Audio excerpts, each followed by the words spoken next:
नमस्कार दोस्तों। आइए आज सुनते हैं मुंशी प्रेमचंद की लिखी कहानी। अगर आप क्लासिकल हिंदी कहानी सुनने के शौकीन हैं तो मेरे चैनल को ज़रूर सब्सक्राइब कीजिए।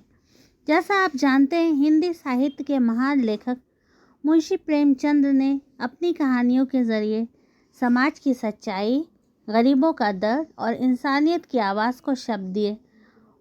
उनकी कहानियाँ सिर्फ पढ़ी नहीं जाती बल्कि महसूस की जाती हैं। आज की इस कहानी में भी आपको जीवन की वही सच्चाई मिलेगी जो दिल को छू जाती है। तो आइए सुनते हैं प्रेमचंद की एक अमर कहानी, नेकी।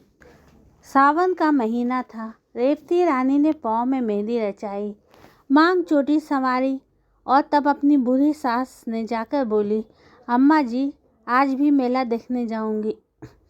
रेवती पंडित चिंतामणि की पत्नी थी। पंडित जी ने सरस्वती की पूजा में ज़्यादा लाभ न देकर लक्ष्मी देवी की पूजा करनी शुरू की थी।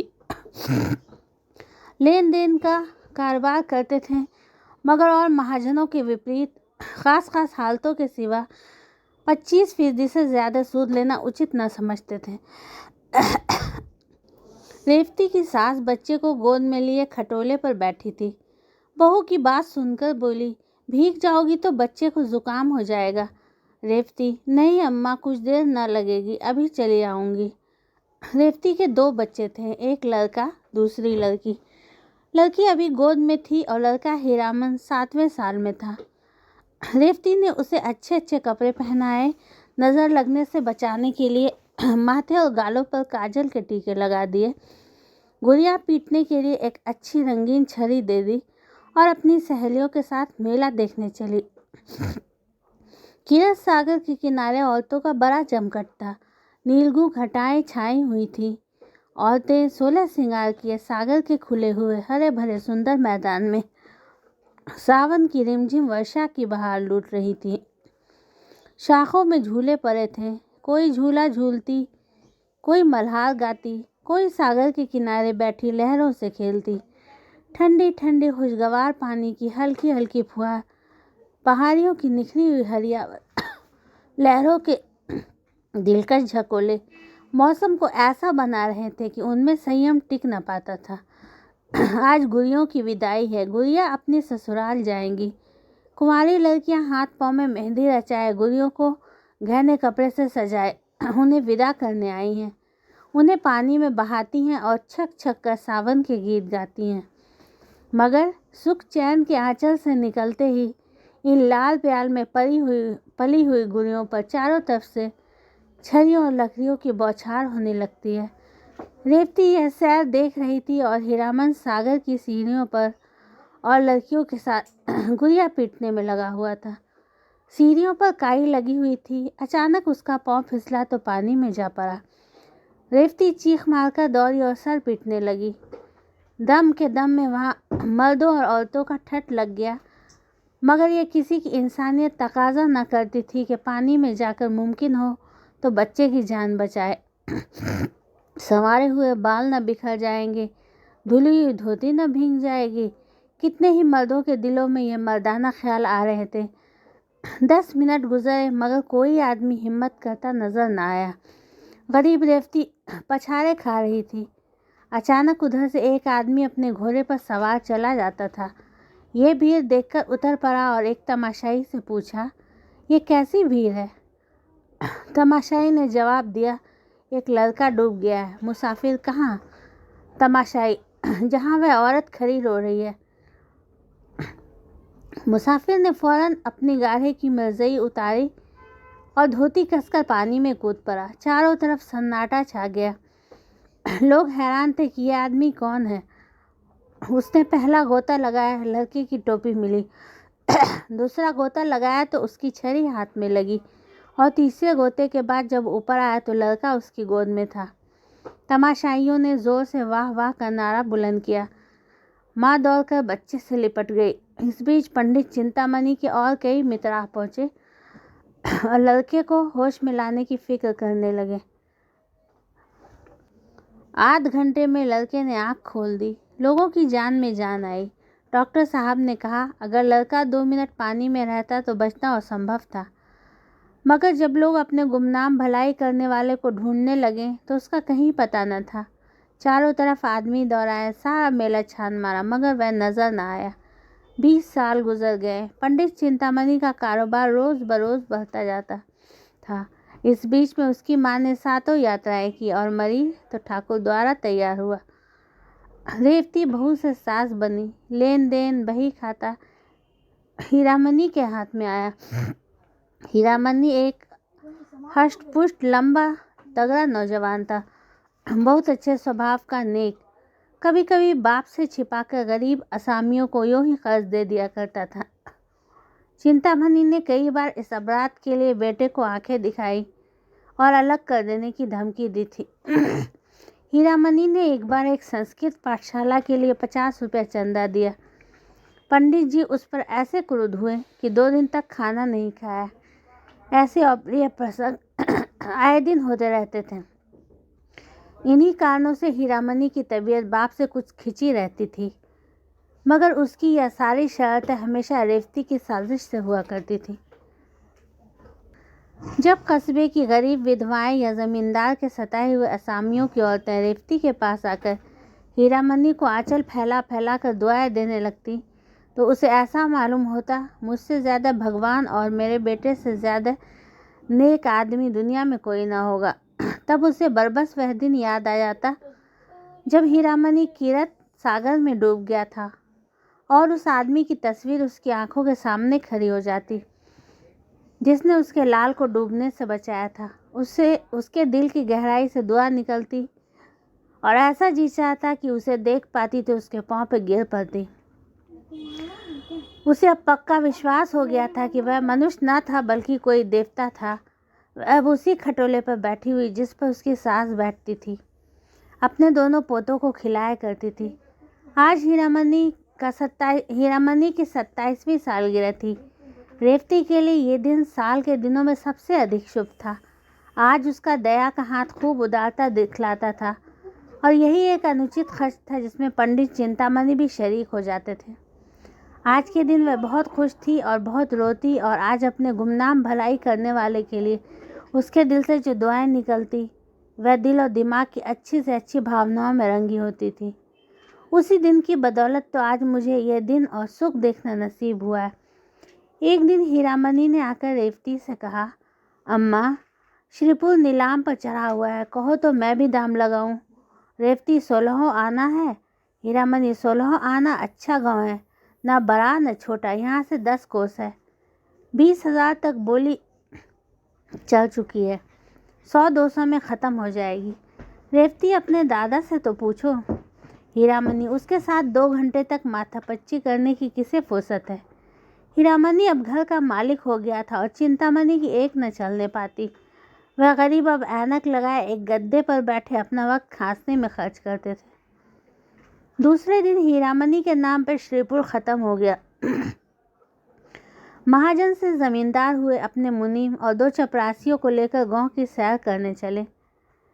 श्रीपुर वालों को खबर हुई नए जमींदार का पहला आगमन था। घर घर नजराने देने की तैयारियां होने लगी। 5वें दिन शाम के वक्त हीरामणि गांव में दाखिल हुए। दही और चावल का तिलक लगाया गया और 300 आसामी पहर रात तक हाथ बांधे हुए उसकी सेवा में खड़े रहे। सवेरे मुख्तार-ए-आम ने आसामियों का परिचय कराना शुरू किया। जो आसामी जमींदार के सामने आता वह अपनी बिसात के मुताबिक 1 या 2 रुपए उसके पांव पर रख देता। दोपहर होते होते 500 रुपये का ढेर लगा हुआ था। हीरामणि को पहली बार जमींदारी का मज़ा मिला। पहली बार धन और बल का नशा महसूस हुआ। सब नशों से ज़्यादा तेज़, ज़्यादा घातक धन का नशा है। जब आसामियों की फहरिस्त ख़त्म हो गई तो मुख्तार से बोले, और कोई आसामी तो बाकी नहीं है। मुख्तार, हाँ महाराज, अभी एक आसामी और है, तखत सिंह। हीरामणि, वह क्यों नहीं आया। मुख्तार, ज़रा मस्त है। हीरामणि, मैं उसकी मस्ती उतार दूंगा, ज़रा कोई उसे बुला लाए। थोड़ी देर में एक बूढ़ा आदमी लाठी टेकता हुआ आया और दंडवत करके ज़मीन पर बैठ गया। न नज़र न नियाज। उसकी ये गुस्ताखी देखकर हीरामणि को बुखार चढ़ाया। कड़क कर बोले, अभी किसी ज़मींदार से पाला नहीं पड़ा है, एक एक की हेकड़ी भुला दूंगा। तखत सिंह ने हीरामनी की तरफ गौर से देखकर जवाब दिया, मेरे सामने 20 जमींदार आए और चले गए, मगर कभी किसी ने इस तरह घुड़की नहीं दी। यह कहकर उसने लाठी उठाई और अपने घर चला आया। बूढ़ी ठकुराइन ने पूछा, देखा जमींदार को कैसे आदमी है? तखत सिंह, अच्छे आदमी है, मैं उन्हें पहचान गया। ठकुराइन, क्या तुमसे पहले की मुलाकात है? तखत सिंह, मेरी उनकी 20 बरस की जान पहचान है। गुरियों के मेले वाली बात याद है ना? उस दिन से तखत सिंह फिर हीरामनी के पास न आया। 6 महीने के बाद रेवती को भी श्रीपुर देखने का शौक हुआ। वह और उसकी बहू और बच्चे सब श्रीपुर आए। गांव की सब औरतें उनसे मिलने आईं, उनमें बूढ़ी ठकुराइन भी थी। उसकी बातचीत, सलीका और तमीज़ देखकर रेवती दंग रह गई। जब वह चलने लगी तो रेवती ने कहा, ठकुराइन कभी कभी आया करना, तुमसे मिलकर तबीयत बहुत खुश हुई। इस तरह दोनों औरतों में धीरे धीरे मेल हो गया। यहाँ तो यह कैफियत थी और हीरामनी अपने मुख्ताराम के बहकाते में आकर तखत सिंह को बेदखल करने की तरकीबें सोच रहा था। जेठ की पूर्णमासी आई। हीरामनी की सालगिरह की तैयारियां होने लगी। रेवती चलनी में मैदा छान रही थी कि बूढ़ी ठकुराइन आई। रेवती ने मुस्कुराकर कहा, ठकुराइन, हमारे यहाँ कल तुम्हारा न्योता है। ठकुराइन, तुम्हारा न्योता सिर आंखों पर, कौन सी बरसगांठ है? रेवती, 29वीं। ठकुराइन, नारायण करे अभी ऐसे ऐसे 100 दिन तुम्हें और देखने नसीब हो। रेवती, ठकुराइन, तुम्हारी ज़बान मुबारक हो, बड़े बड़े जंतर मंतर किए हैं, तब तुम लोगों की दुआ से ये दिन देखना नसीब हुआ है। ये तो 7वें ही साल में थे कि इनकी जान के लाले पड़ गए। गुड़ियों का मेला देखने गई थी, ये पानी में गिर पड़े। 12 एक महात्मा ने इसकी जान बचाई। इसकी जान उन्हीं की दी हुई है। बहुत तलाश करवाया, उनका पता न चला। हर बरस गांठ पर उनके नाम से 100 रुपये निकाल रखती हूँ। 2000 से कुछ ऊपर हो गए हैं। बच्चे की नीयत है कि उनके नाम से श्रीपुर में एक मंदिर बनवा दें। सच मानो ठकुराइन, एक बार उनके दर्शन हो जाते तो जीवन सफल हो जाता। जी की हवस निकाल लेते। रेवती जब खामोश हुई तो ठकुराइन की आंखों से आंसू जारी थे। दूसरे दिन एक तरफ हीरामनी की सालगिरह का उत्सव था, दूसरी तरफ तखत सिंह के खेत नीलाम हो रहे थे। ठकुराइन बोली, मैं रेवती रानी के पास जाकर दुहाई मचाती हूँ। तखत सिंह ने जवाब दिया, मेरे जीते जी नहीं। आषाढ़ का महीना आया। मेघराज ने अपनी प्राणदायी उदारता दिखाई। श्रीपुर के किसान अपने अपने खेत जोतने चले। तखत सिंह की लालसा भरी आंखें उनके साथ सज जाती, यहाँ तक कि ज़मीन उन्हें अपने दामन में छिपा लेती। तखत सिंह के पास एक गाय थी, वह अब दिन के दिन उसे चराया करता। उसकी ज़िंदगी का अब यही एक सहारा था। उसके उपले और दूध बेचकर गुजर बसर करता। कभी कभी फाके करने पड़ते। ये सब मुसीबतें उसने झेली, मगर अपनी कंगाली का रोने के लिए एक दिन भी हीरामनी के पास न आया। हीरामनी ने उसे नीचा दिखाना चाहा था, मगर खुद उसे ही नीचा देखना पड़ा। जीतने पर भी उसे हार हुई। पुराने लोहे को अपने नीच हट से आँच न झुका सका। एक दिन रेवती ने कहा, बेटा, तुमने गरीब को सताया, अच्छा न किया। हीरामनी ने तेज होकर जवाब दिया, वह गरीब नहीं है, उसका घमंड मैं तोड़ दूंगा।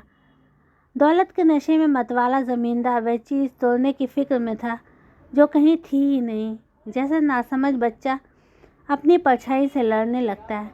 साल भर तखत सिंह ज्यों-त्यों करके काटा। फिर बरसात आई, उसका घर छाया न गया था। कई दिन तक मूसलाधार में बरसा तो मकान का एक हिस्सा गिर पड़ा। गाय वहाँ बंधी हुई थी, दबकर मर गई। तखत सिंह को भी सख्त चोट आई। उसी दिन से बुखार आना शुरू हुआ। दवा दारू कौन करता, रोजी का सहारा था वह भी टूटा। जालिम बेदर्द मुसीबत ने कुचल डाला। सारा मकान पानी से भरा हुआ।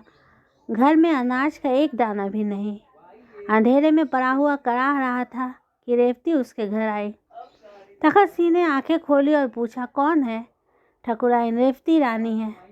तखत सिंह, मेरे धन भाग, मुझ पर बड़ी दया की। रेवती ने लज्जित होकर कहा, ठकुराइन, ईश्वर जानता है मैं अपने बेटे से हैरान हूँ। तुम्हें जो तकलीफ हो मुझसे कहो। तुम्हारे ऊपर ऐसी आफत पड़ गई और हमसे खबर तक न की। यह कहकर रेवती ने रुपये की एक छोटी सी पोटली ठकुराइन के सामने रख दी। रुपयों की झनकार सुनकर तखत सिंह उठ बैठा और बोला, रानी, हम इसके भूखे नहीं हैं, मरते दम गुनहगार ना करो। दूसरे दिन हीरामनी भी अपने मुसाहिबों को लिए उधर से जा निकला। गिरा हुआ मकान देखकर मुस्कुराया। उसके दिल ने कहा, आखिर मैंने उसका घमंड तोड़ दिया। मकान के अंदर जाकर बोला, ठाकुर अब क्या हाल है? ठाकुर ने धीरे से कहा, सब ईश्वर की दया है, आप कैसे भूल पड़े। हीरामनी को दूसरी बार हार खानी पड़ी। उसकी ये आरज़ू की तखस्सी मेरे पाँव को आँख से चूमे अब भी पूरी न हुई। उसी रात को वह गरीब, आज़ाद, ईमानदार और बेगर्ज ठाकुर इस दुनिया से विदा हो गया। बुरी ठाकुराइन अब दुनिया में अकेली थी। कोई उसके गम का शरीक और उसके मरने पर आंसू बहाने वाला ना था। कंगाली ने गम की आंच और तेज कर दी थी। ज़रूरत की चीज़ें मौत के घाव को चाहे न भर सके, मगर मरहम का काम ज़रूर करती हैं। रोटी की चिंता बुरी बला है। ठाकुराइन अब खेत और चरागाह से गोबर चुन लाती और उपले बनाकर बेचती। उसे लाठी टेकते हुए खेतों को जाते और गोबर का टोकरा सिर पर रखे बोझ में हाँपते हुए आते देख बहुत ही दर्दनाक था। यहाँ तक कि हीरामनी को भी उस पर तरस आ गया। एक दिन उन्होंने आटा, दाल, चावल थालियों में रखकर उसके पास भेजा। रेवती खुद लेकर गई, मगर बूढ़ी ठाकुराइन आंखों में आंसू भरकर बोली, रेवती, जब तक आंखों से सूझता है और हाथ पांव चलते हैं, मुझे और मरने वाले को गुनहगार ना करो। उस दिन से हीरामनी को फिर उसके साथ अमली हमदर्दी दिखलाने का साहस ना हुआ। एक दिन रेवती ने ठाकुराइन से उपले मोल लिए। गांव में पैसे के 30 उपले बिकते थे। उसने चाहा कि इसे 20 ही उपले लूं। उस दिन से ठाकुराइन ने उसके यहाँ उपले लाना बंद कर दिया। ऐसी देवियाँ दुनिया में कितनी हैं। क्या वह इतना न जानती थी कि एक गुप्त रहस्य ज़बान पर लाकर मैं अपनी इन तकलीफ़ों का खात्मा कर सकती हूँ, मगर फिर वह एहसान का बदला ना हो जाएगा। मसल मशहूर है कि नेकी कर दरिया में डाल। शायद उसके दिल में भी कभी यह ख्याल ही नहीं आया कि मैंने रेवती पर कोई एहसान किया।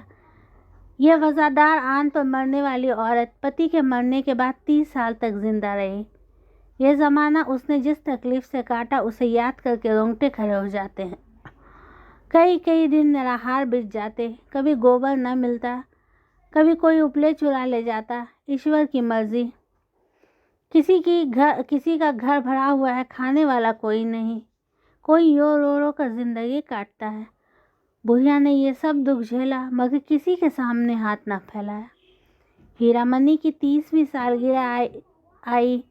ढोलक की सुहानी आवाज़ सुनाई देने लगी। एक तरफ घी की पूरियाँ पक रही थी, दूसरी तरफ तेल की। घी की मोटे ब्राह्मणों के लिए, तेल की गरीब भूखे नीचों के लिए। अचानक एक औरत ने रेवती से आकर कहा, ठाकुराइन जाने कैसी हुई जाती है, तुम्हें बुला रही है।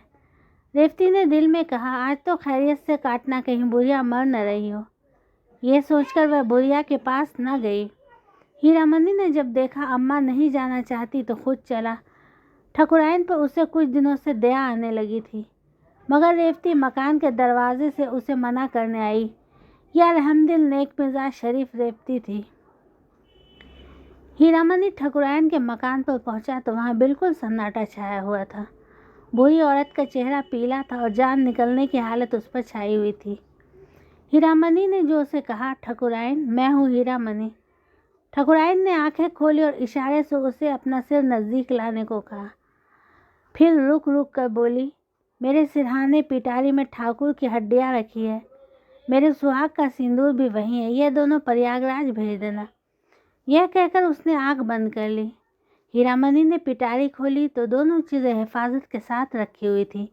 एक पोटली में 10 रुपये भी रखे हुए मिले। यह शायद जाने वाले का सफ़र खर्च था। रात को ठाकुराइन के कष्टों का हमेशा के लिए अंत हो गया।